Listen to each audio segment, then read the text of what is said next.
오늘 또 역시 예수님께서 예수님의 어떻게든 한마디 말을 통해서, 말씀을 통해서 꼬투리를 잡으려고 하는 사람들과의 그 대화를 우리가 보면서 그 가운데에서도 진리를 말씀하시는 예수님의 말씀을 들으면서 우리가 정말 깨달아야 될 것이 무엇인지 깨닫는 복된 시간 되기를 바랍니다. 우리 오늘 아침에도 우문현답에 대한 얘기를 했는데 이 시간도 한 가지 얘기를 해보고 본문의 말씀을 잠깐 살펴보도록 하겠습니다. 우리 잘 아는 도산 안창호 선생에 대한 이야기 중에 하나인데요. 이분이 배재학당에 입학을 하게 되었습니다. 그때 이제 학교에 들어가기 위해서 면접을 보는데 지금으로 구술 시험을 봅니다. 선교사가 이렇게 질문을 합니다. 평양이 여기서 얼마나 멉니까? 그랬더니 한양까지 한 800리 됩니다. 그랬더니 왜 제군은 평양에서 공부를 하지 왜 이 먼 서울까지 와서 공부를 하려고 그러는가? 이렇게 물었습니다. 그랬더니 도산 안창호 선생이 이렇게 응시하면서 반문을 합니다. 그러면 한번 저도 여쭙겠습니다. 선교사님이 오신 미국은 서울에서 얼마나 됩니까? 그랬더니 한 8만 리쯤 되지. 그랬습니까? 그러면 거기서 가르치지 왜 8만이나 되는 여기까지 오셨습니까? 그렇게 말을 해서 아주 꼼짝 못하게 했다는 그런 얘기가 있습니다. 그래서 그 재치와 배짱 덕에 면접관의 심리를 꿰뚫는 지혜로 합격했다는 그런 얘기가 있습니다. 오늘 또 그런 우문현답의 내용이 소개되고 있습니다. 예수님께서 사두개인들에게 대답할 수 없게 아주 확실한 답변을 하셨다라고 하는 얘기를 누가 들어요? 바리새인들이 듣고 자리에 모였습니다. 그리고 이제 그 가운데 대표격된 사람이 한 사람이 뭐라고 말해요? 예수님께 시험에서 한 가지 질문을 합니다. 율법사, 서기관 정도 성경에 상당히 식견을 가진 사람이다 이렇게 말할 수 있습니다. 여러분들이 어디에 모인다 또 어딘가에 와서 누구한테 질문한다 할 때는 정말 겸손하게 순수하게 하시기 바랍니다. 이 사람들은 계속 와서 그렇게 낭패를 보면서도 계속 불손한 생각을 갖고 계속 달라드는 걸 볼 수 있습니다. 뭐라고 질문을 하냐면 선생님, 여기 선생님 예수님입니다. 예수님, 율법 중에서 어떤 계명이 제일 큽니까? 라고 묻습니다. 그런데 예수님께서 뭐라고 말씀하시냐면 그냥 어떻게 보면 말씀 안 해도 되는데 그 질문에 이렇게 답변을 하십니다. 그건 말이야 하나님을 사랑하는 거란다. 이렇게 말씀을 해주십니다. 그런데 그냥 막연하게 사랑은 좀 막연하잖아요. 어떻게 사랑하는 것이냐면 첫 번째 무엇을 다하고 마음을 다하고 두 번째는 목숨을 다하고 심지어 뭐까지 다해서 뜻을 다해서 하나님을 사랑하는 것이야. 이것이 크고 첫 번째 되는 계명이란다. 이렇게 설명을 해 주셨습니다. 좀 전문적인 말을 하면 카르디아라는 말 마음인데 외식이 아닌 진정한 의지를 강조한 말을 가리킵니다. 그러니까 겉으로만 사랑해요가 아니라 진정으로 그 마음속에서 나오는 것. 두 번째 목숨은 우리 아는 것처럼 그 푸시케라 그러는데 단순히 그냥 생명이 붙어있다 안 붙어있다가 아니라 뭘 적당히 하는 것이 아니라 뭘 하면 생명을 걸고 하는 것. 이걸 가리켜서 여기서 목숨을 다하고 라는 말입니다. 그리고 여기 또 뜻을 다하라는 말은 디아노이아 그런데 이것은 지적 능력을 뜻하는 말로서 맹목적인 것이 아니라 분명한 이해와 통찰력을 가지고 예수님을 파악한 다음에 사랑하는 것이다. 하나님을 파악한 다음에 사랑하는 것이다. 이렇게 조금 말을 좀 풀면 그런 말인데 한마디로 말하면 전혀 가식적이지 않고 앞뒤가 다르지 않은 정말 순수한 마음으로 마음을 다하고 무엇을 다하고 목숨을 다하고 뜻을 다하고 힘을 다해서 우리 모든 것을 다해서 뭘 사랑해요? 하나님을 사랑하는 것이 뭐다? 첫 번째 계명이다라고 하는 겁니다. 그래서 사실은 이 말씀에 좀 반문을 하고 싶고 주님께서도 반문하실 거라고 보는데요. 그 세상에 살면서 제가 느끼는 게 뭐냐면 어떤 것은 크고 첫 번째 되는 거야. 어떤 건 굉장히 중요한 거야. 어떤 건 뭐 덜 중요한 거야. 이렇게 말할 수 있어요. 뭐 어떤 사람은 우리가 일을 할 때도 뭐 우선순위가 있다. 예를 들어서 뭐 급한 것, 뭐 중요한 것, 안 급한 것, 뭐 덜 중요한 것 이렇게 굳이 막 네 박자 해가지고 나누는 사람들이 있거든요. 근데 가만히 지내놓고 보면 사실은 중요하지 않은 것이 하나도 없습니다. 크지 않은 게 없어요. 저는 살면서 뭘 느끼냐면 세상에는 하찮은 일이 없다. 사람들에 따라서는 야 저건 중요한 일이야, 저건 하찮은 일이야 라고 말할 수 있을지 모르겠지만 가만히 따져보면 모두가 다 소중한 겁니다. 우리 복음성가 중에 하나가 뭐 모든 것이 은혜 이런 찬송이 있지 않습니까? 뭐 무엇이 하는 것, 무엇 하는 것 모든 것이 가만히 보니까 다 뭐라는 거예요? 그냥 자연적으로 생긴 것이 아니라 다 하나님의 은혜였다는 거죠. 그런 거로 사실은 뭐 첫 번째가 뭡니까? 이거 묻는 것도 이상하긴 하는데요. 하여튼 전부 다 소중하다. 근데 그 모든 소중한 가운데 가장 소중하다고 한다면 그 모든 것을 누가 주셨으니까? 하나님이 주셨으니까. 세상에는 사소한 것, 하찮은 것, 뭐 별 볼일 없는 것이 하나도 없는데 따지고 보면 다 훌륭한 것들인데 다 소중한 것들인데 그 모든 것들을 누가 주셨어요? 하나님이 주셨죠. 그래서 제일 먼저 뭐 하나님 사랑 그러니까 좀 그렇긴 한데 제일 먼저 하나님의 은혜를 기억하는 것이다. 하나님의 은혜를 기억하는 것은 누군가의 은혜를 기억한다는 것은 누군가를 어떻게 한다는 거예요? 사랑한다는 거죠. 기억한다는데 사랑하지 않아. 아까 얘기했죠. 뭐 용서한다는데 동행하지 않아. 용서한다는데 뭐 그 다음이 없어. 그러면 좀 이상하잖아요. 내가 뭔가 했다고 한다면 그 다음 뭐가 나와야 돼요? 그에 걸맞는 행동이 나와야 한다는 거지. 하나님을 기억한다는 것은 하나님을 사랑한다는 거죠. 사람에게 제일 중요한 게 뭐냐면 하나님을 찾아내는 거예요. 하나님을 만나는 거예요.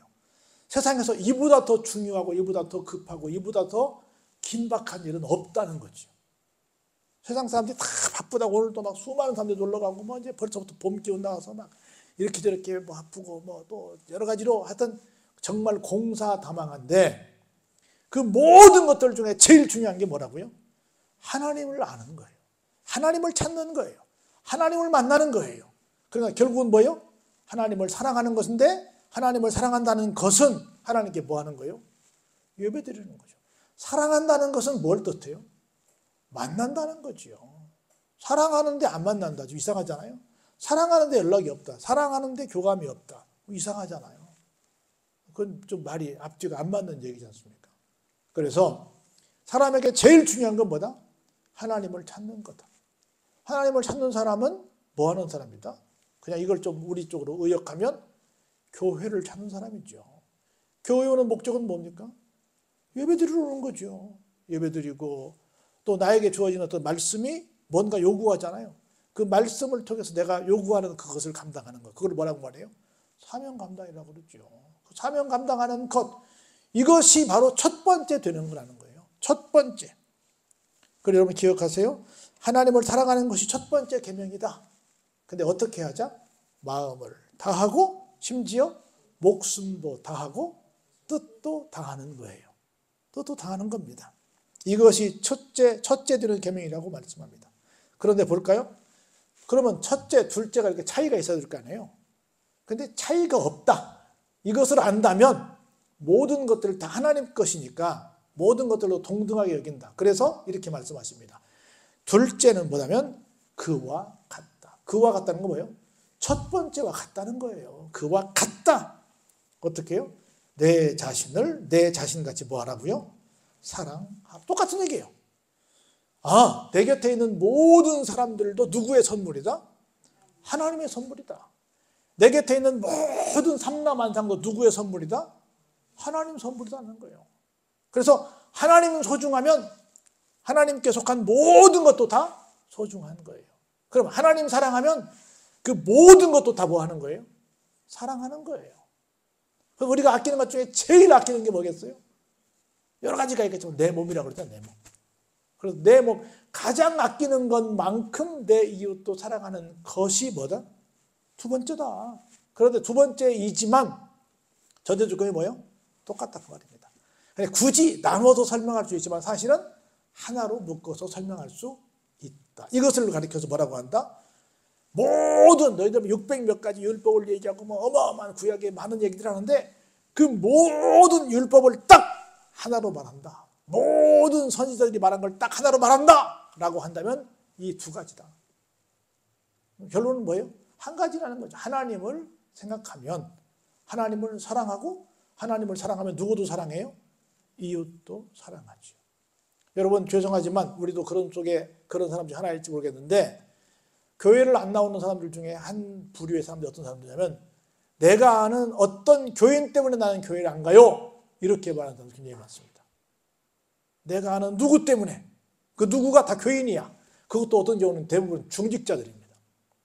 이 사람들은 뭐라고 말한대요? 맨날 자기가 감당해야 될 도리를 감당치 못하고, 감당치 못하는 이유, 그 핑계가 뭐예요? 맨날 교회 일 때문에 그렇다는 거야. 잘된 거예요? 잘못된 거예요? 잘못된 거죠. 다른 날 얼마든지 할 수 있다는 거죠. 근데 꼭 교회 때문에 핑계대는 거예요.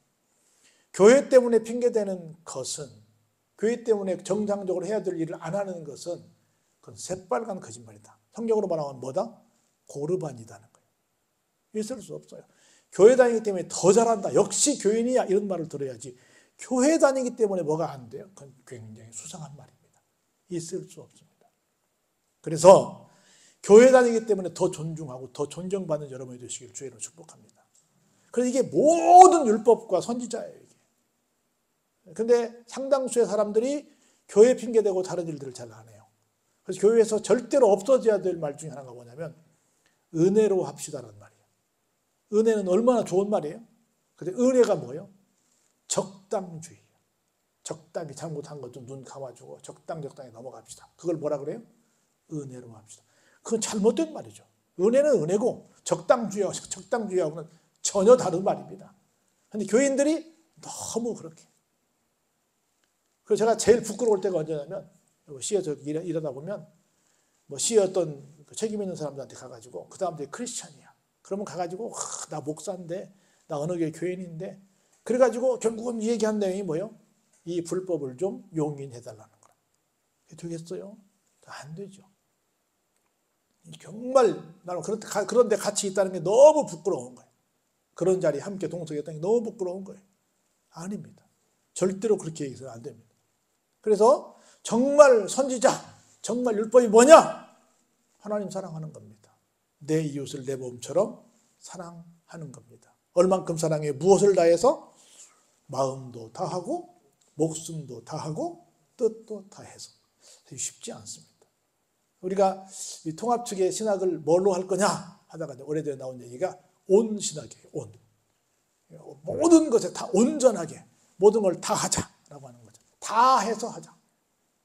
쉽지 않습니다. 근데 우리는 못해요, 사실은. 엄밀하게 말하면. 근데 누가 은혜를 주셔야 할 수 있어요? 주님이 은혜를 주셔야 할 수 있습니다. 내 능력으로는 안 됩니다. 그래가지고 이렇게 말씀하시니까 예수님이 다시 한번 쐐기를 박으십니다. 볼까요? 얼마나 무서운 말씀이 나오는지. 바리새인들이 모여 있으니까 예수님께서 그들에게도 역시 나도 한번 너희들에게 물어보자 하고 질문을 하십니다. 뭐라고 질문하시냐면, 너희는 그리스도에 대해서 어떻게 생각하느냐? 그리스도는 누구의 자손이냐? 이렇게 묻습니다. 왜냐하면 이 사람들은 기본적으로 지금까지도 그리스도 되신 메시아 예수님을 기다리고 있기 때문에 지식적으로는 압니다. 누구라고 생각하냐? 그랬더니 예, 베들레헴에서 태어날 다윗의 자손이라고 생각을 합니다. 사실 이 사람들이 예수님을 인정하지 않았던 이유 중에 하나가 뭐였냐면, 태어나기는 예수님께서 베들레헴에 태어나셨죠. 그 호적을 하러 내려오셔서 모압간에서 태어나시긴 하셨는데, 사실은 그 전에 엄마 아빠는 어디서 살았어요? 나사렛에서 살았죠. 그래서 다시 도망갔다가 다시 엄마 아빠의 고향으로 올라가서 예수님이 사셨잖아요. 30년 동안 사셨잖아요. 태만 거기서 버렸단 말이죠. 태만 거기서 버렸기 때문에 베들레헴 사람이라고 인정하고 싶지 않았던 거지요. 그래서 다윗의 자손 중에 나와야 되고 베들레헴에서 나와야 되기 때문에 지금 많은 사람들이 메시아라고 얘기하는 예수님은 나사렛 출신이기 때문에 이 사람은 우리의 메시아가 될 수 없다. 그래서 여러분 그 말씀 하시잖아요. 뭐 나사렛에서 무슨 선한 것이 날 수 있겠어? 이런 말 여러분 기억하시지 않습니까? 그런 사고방식을 누가 가지고 있었어요? 이 바리새인들이 가지고 있었단 말이죠. 그 사람들에게 정면 도전합니다. 내가 비록 베들레헴에서 살다가 난 건 아니지만, 우리 부모님이 사시다가 난 건 아니지만, 내가 그래도 베들레헴에 태는 벌였다. 그거 떠나서 실질적으로 너희들이 생각하는, 너희들이 기다리는 그 그리스도는 누구냐? 어디서 오냐? 누구의 자손이냐? 이렇게 물었습니다. 그랬더니 지식으로는 아니까 다윗의 자손이죠. 이렇게 말을 한 겁니다. 그런데 볼까요? 그런데 좋다. 그럼 그것도 알고 있구만. 근데 한번 물어보자. 다윗이 어찌 그리스도를 주라고 칭했냐? 사실 시간적으로 볼 때는 다윗은 예수님보다 앞서 계신 분이에요? 나중 나오신 분이에요? 한참 앞서 계시죠. 그래서 아브라함과 다윗의 자손 예수 그리스도의 세계라고 그랬으니까 연대적인, 우리 인간적인 연대적으로 볼 때 한참 먼저 앞서 있었잖아요. 먼저 계신 분이 그럼에도 불구하고 그리스도를 뭐라고 불렀어요? 주님이라고 불렀단 말이죠. 아니 한참 후손에게 이게 무슨 말이야? 이것은 누구 때문에 그렇게 됐다?